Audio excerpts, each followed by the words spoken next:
Yo, how's everyone doing? My name is Kizzer. Welcome back to my channel. This is my journey to running a marathon. Every day we get a little bit closer. So today I kind of wanted to talk about how to really progress towards a goal and make it a little bit more tangible and how I did that. When I got into running, I had this obsession over this someone that just can run for such a long time without stopping and without hurting. It felt like hurting, I don't know. I felt some sort of way about that. They can do it, they can bear it. And I guess that's would be the best way to put it, is they can bear the pain. It's not unbearable. But at the same time, I don't really think that first little bit I really progressed in any really substantial way. I think that most of my running was in distance and not really like any sort of time metric. I think at some point I was running for longer and longer without stopping, but I did have plenty of stops. And I think that what really changed was not just this idea of running a marathon, but also running a marathon in 4 hours or under, I guess. Part of when you first start running is you don't really a lot of times have this goal in mind. You just kind of like run just because you love to run. And that was it for me. I really like this idea of running, and so I was just running. And I think somewhat last year I really created a goal for myself. So for me, that's running a marathon and running it in 4 hours or under. I think anything, even if I touch 4 hours, 4:05, that's kind of good. Like I want to run in that like 9:10 kind of pace. I think that's what around it is. And so for me, that became my goal. Today's a tempo run. We're going to be running 4 to 5 miles, however the body kind of feels. I wanted to do it in the morning, but it was raining, didn't really feel great, did a lot of work in the morning. So we're going to do it right now. It's like 4:50. I think it'll be like sunset by the time we're done. It'll be probably cold. So I'm just hoping it's not super windy, but it'll be fun.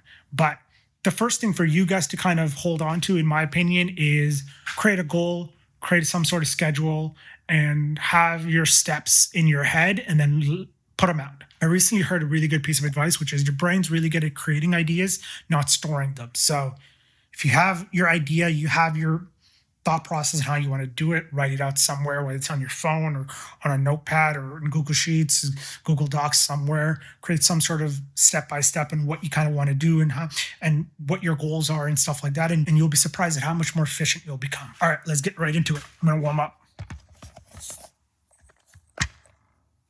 Stay.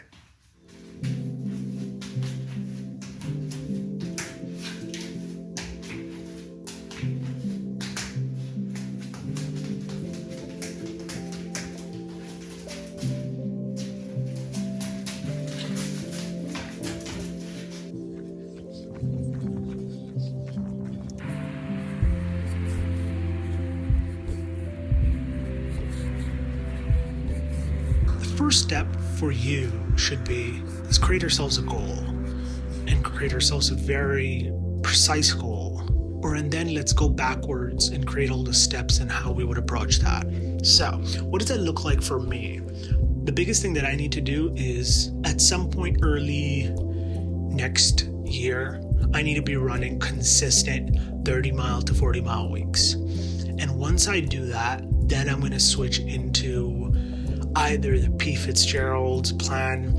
P. Fitzgerald is just, he wrote a book and he has this whole out plan and multiple different plans on how to get up to marathon training. And for me, I just like that idea because it's almost like having like your own marathon trainer, as if like, you have someone with you that's just telling you, hey, do it like this, do it like this. And I thought that'd be probably more efficient than if I did my own weird training in my own head.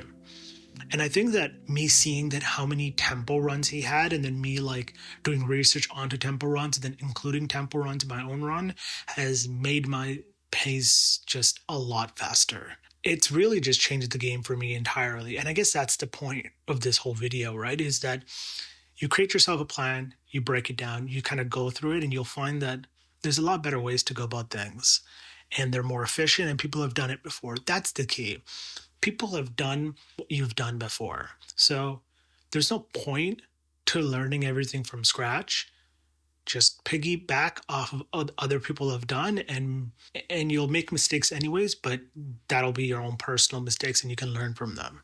What's the point of for instance, doing it like me, where the first year you're just doing long distance jogging, but then you're stopping every like 15 minutes, and now you feel like you've gone weeks and weeks with increasing your miles, but you haven't, your aerobic base has only increased like a little bit. You know what I mean? That's what it felt like. It felt like my body was able to go for longer distances, but aerobic base wasn't built for being able to consistently run for like an hour, 2 hours. I don't know. Like that's, I guess, my point. The next thing for me was food. I think that, so I've lost 35 pounds. I've mentioned that in my previous video, but I think the one thing I also realized is that I had to really, because I know a lot of people that are going to be getting into running are also going to be doing it to cut weight.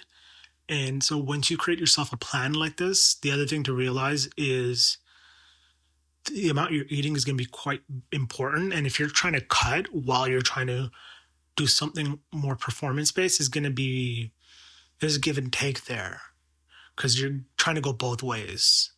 And so that's going to be kind of hard. You're just putting more stress on your own body. That's really all. So just kind of be aware of that. That's something that I really had to focus on, was making sure I'm getting my carbs in. If I'm cutting like 100, 200 calories and nothing really more. And I think that that's kind of what I've been doing. And at some point, my current plan is that once I get into the 30, 40 mile weeks, at that point, I'm not going to be cutting anymore. I might actually be like going on a plus, which is fine. I guess the point is like create yourself a better plan, create yourself a better layout, and then kind of go from there. Okay.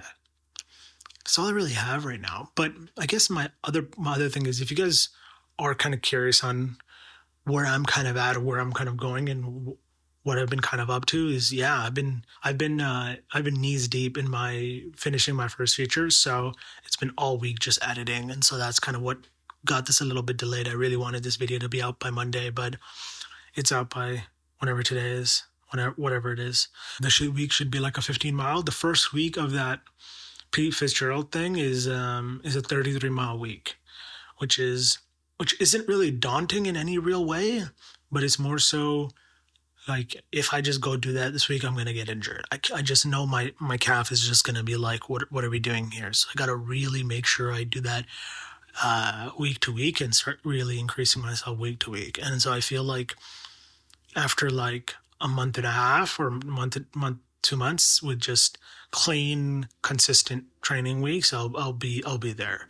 And so the idea hopefully is like November, December, we kind of push up to that, and then by January-ish we're starting our training block, and then from there we can train up to like April or whatever it is, and that's kind of the first kind of sections of marathons. And so I'm going to figure out, like, by the time January comes, I'm going to figure out which marathon I really want to go for, and then the hope is that first marathon's my first testing the waters of a marathon. And then I also do the Toronto Marathon later in the year as well. The waterfront one, not the other one, because everything I've heard about that, the other one is bad. So that's the plan. That's the plan for next year for performance wise. And it's early in the morning. It's like 7 a.m. I gotta start packing up, going to work. And I'll see you guys next time. Later.